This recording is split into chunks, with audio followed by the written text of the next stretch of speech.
안녕하세요. 귀로 듣는 부자 인사이트 귀부인 TV입니다.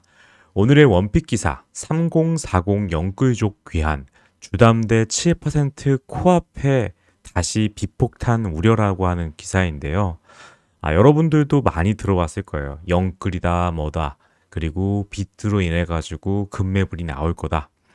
자, 보시면은 여기 핵심 헤드라인을 보면요. 부동산 규제 완화, 금리 하락으로 주택 매수 심리가 회복되고 있는 건 사실인데 상반기에 첫 부동산을 매수한 생애 처음으로 부동산을 매수한 사람들이 역대 최고로 많은 상황이고 하반기 금리 인상이 불가피한 상황에서 영끌족들의 매물이 출회가 늘어날 것이다라고 하는 부분인데 제가 이번 기사를 소개시켜 드리려고 하는 이유는 저는 여기에 담겨 있는 것들을 대부분 다 반대로 생각하고 있어요. 그래서 그렇게 좀 기사와 관련돼 가지고 여러 가지 형태로 해석하는 부분에 대해서 알려드리기 위해서 오늘 한번 영상 보겠습니다. 자, 보시면요. 자, 매수세가 관련된 게 3040 세대가 매수행렬을 주도하라고 있다고 합니다. 사실 생애 주기상 3040 세대가 매수를 많이 하는 거는 어떻게 보면 당연한 부분이고요.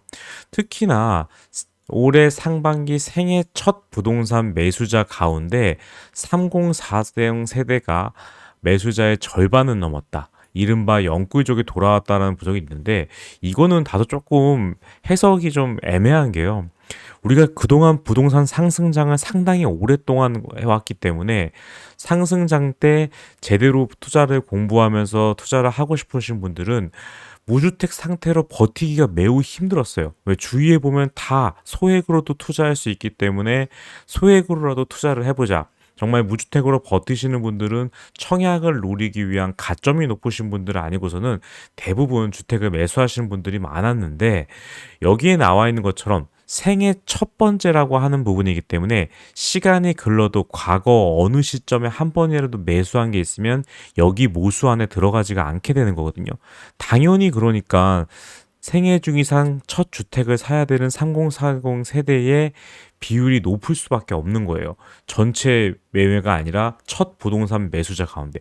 오히려 더 신기한 게 여기 안에 나머지 절반이라고 하는 것은 40대 이상 그리고 20대, 뭐 10대 이런 사람들이 집을 사는 형태가 많다라고 하는 건데 절반이라고 하는 건데 저는 오히려 그게 더 대단한 것 같다는 생각입니다. 지금 같은 시국에 반드시 집값이 비싼 것만 있다라고 보지 않았을 때는 그만큼 무주택 상태, 제가 봤을 때 해석할 때는 여기 부분은 오랫동안 무주택 상태로 버티다 보니까 집값이 한없이 올라갈 때도 가슴 아프면서 허탈하게 보냈었는데 집값이 다시 떨어지면서 안도의 한숨을 쉬고 있다가 지금 다시금 올라가 보니까 도대체 어떻게 해야 될지 몰라가지고 마냥 기다리고 계셨던 분들이 많을 텐데 그분들이 청약 시장과 관련돼 가지고 전매가 다시 오픈되고 하다 보니까 무주택에 하셨던 분들이 순수 실거주 목적으로만 분양권을 투자를 할 수 있었던 부분에서 이제는 매매도 가능해졌기 때문에 분양 시장으로 이제 분양을 노려보려고 당첨을 노려보려고 움직이는 대기 수요들이 있을 뿐이지 대부분은 다 주택을 매수하는데 많이 움직이지 않았을까라는 생각이 듭니다. 자, 그리고 여기에 보면은 3040 세대들이 보시면 신청 매수인들, 지금 매수인들의 비중이 높았다. 아까 말씀드린 47.7% 이건 방금 제가 설명드렸고요. 자, 그리고 나서 보시면은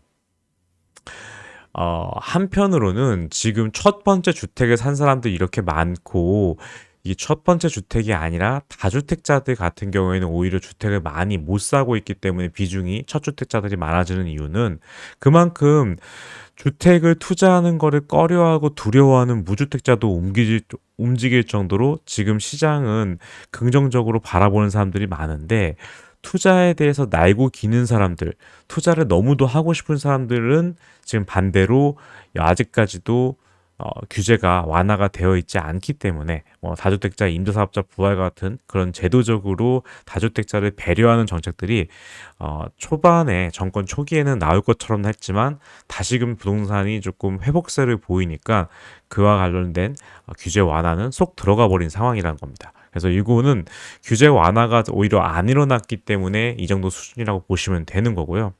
추가적으로 봤을 때 지금 이제 걱정이 된다라고 하는 부분으로 나온다고 했을 때 주택담보와 관련된 대출을 한도를 늘리고 여러 가지 혜택을 줬다. 그래서 이것들로 인해서 집값이 오르고 있는 상황이고 분위기가 반등하고 있는데 이런 기준금리가 동결되어 있었는데 이제는 여러 가지 여건으로 다시금 금리가 상승하고 있고 주담대도 늘어나고 있다. 라는 기사입니다. 그래서 최근 은행 주택담보대출 금리가 거의 6.99%, 7%에 육박하고 있거든요. 그리고 특례 보금자리론 금리까지 오르고 있기 때문에 영끌족들의 이자 부담과 부실이 현실화될 것으로 전망된다라고 얘기가 돼 있어요. 여러분도 여기 동의하시나요? 저 같은 경우에는 조금 달리 생각하는 게 3, 40대에서 지금 주택을 살려는 사람들, 무주택에서 주택을 살려는 사람들 같은 경우에는 아까 말했던 정부가 주고 있는, 제공하고 있는 모든 혜택들을 다 받은 상태에서 이거를 이제 투자를 하게끔 되는 거거든요. 혜택이 워낙에 무주택자들한테 혜택이 많았으니까요. 그 중에서 3, 40대들이 누릴 수 있는 가장 핵심은요. 생애 최초, 뭐 디딤돌 대출, 뭐 특례 보금자리론 이런 식으로 해가지고 금리가 높던 말던 간에 저렴한 고정금리로 대출을 알선해준 네가 미래에 갚아나갈 집을 사세요라는 형태로 주거 안정성을 확보해주기 위한 차례의 배려 정책을 이용한 사람들이 대부분이라는 겁니다. 진짜 뭐 금수저들 같은 경우야 막 캐시로 다 집을 사고 10억 초과되는 거 대출 없이 사는 경우도 있겠지만은 대다수의 아직까지 집을 못 샀던 3040 같은 경우에는 이런 고정금리형 상품들을 채택을 했기 때문에 지금 특례 보금자리론 금리가 오르는 거는요 사실 그들한테는 크게 와닿지가 않는 거예요. 오히려 내가 그래 그때 사서 잘했지 라는 형태로 해가지고 만족감을 드러내고 있는 거지 이거를 지금 판다? 저는 사실은 이거 잘 안 맞다고 보거든요. 오히려 이런 상황이라면 특례 보금자리론 관련된 것들이 예치되어 있는 금이 다 소진되거나 아니면 특례 보금자리론 자체도 금리가 뭐 5, 6%까지도 치고 올라간다라고 하면은 좀 더 지켜보자라는 흐름이 있을지 모르겠지만 이미 산 사람들 같은 경우는요 금리 2%대 3%대 받았던 사람들이에요. 근데 지금 7%대 있는데 이거를 진짜 여기 나와 있는 것처럼 금리를 무서워가지고 감당이 안 돼가지고 대출 이자를 감당하지 못해서 금매로 처분할까요? 여기서 말하는 금매라는 건요. 아무리 지금 뭐 주택을 4억에서 5억, 6억짜리 보증금 뭐 보증 뭐냐 대출을 싸게 받을 수 있는 고정금리로 받을 수 있는 상품이라고 하더라도 금매로 나려면 4억짜리 금매로 넣으려면 한 4천, 5천 원 싸게 내놔야 되거든요. 최소 10% 이상은 시세보다 싸게 나와야지 그게 금매라고 불리는 건데 이자비 아깝다고 내가 실거주도 하면서 버틸 수 있는 무주택자 생애 최초로 산 집을 4, 5천만 원까지 손해보면서 집을 팔 사람들이 많을까요? 다시 말씀드렸던 것처럼 고정금리인 상태에서 더군다나 여기 지금 예시로 들어있는 거 보잖아요. 0.25%에서 0.5% 인상될 때마다 16만 1천원에서 13만 2천원 즉 0.25%당 포인트당 16만 원 정도 올라가. 와 16만 원이면 센데요? 라고 얘기할 수 있는데 이게 연간 이자 부담이에요. 연간 이자 부담이기 때문에 이거를 사실상 1년에 외식 한 번씩만 한 달에 외식 한 번씩만 안 해도 스타벅스 커피 한두 잔만 안 마셔도 1년치 이만큼 이자 부담하는 거. 물론 이게 0.25가 아니라 1, 2, 3, 4 뭐 이런 식으로 올라가면 되겠지만 이미 높은 금리에 적응이 돼 있는 상태에서 이 정도 더 왔다 갔다 하는 거는 허리띠를 더 바짝 조여매지 이 16만 1천원 아깝다고 해가지고 4천만 원에 금매로 떨어버리는 처분할 걸 그런 사람들이 과연 얼마나 될까라는 생각이 들어서 이건 조금 잘못된 형태라고 이야기를 드리고 싶어요.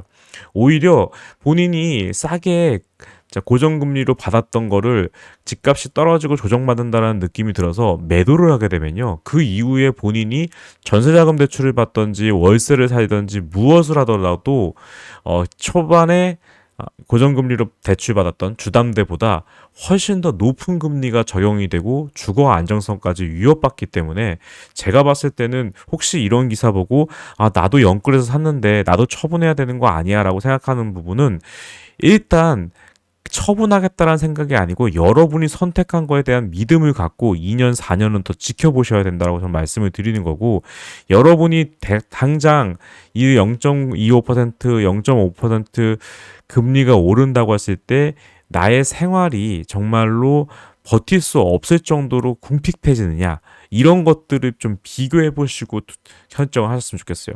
집을 사는 것도 남의 말 듣고 대충 사고, 집을 파는 것도 뉴스 언론 기사에 나와 있는 것만 보고 더 늦기 전에 팔아야 되겠다고 팔아 버리면요, 그 다음에 다시 또 가격이 올라가게 되면 이제는 정말 넘볼 수도 없는, 본인이 샀던 것보다 훨씬 더 하급지를 매수할 수밖에 없는 그런 상황이 벌어질 수 있으니까, 반드시 이런 기사에 흔들리지 말고 여러분만의 기준을 정립할 수 있도록 부동산 공부 철저히 하시기 바랍니다.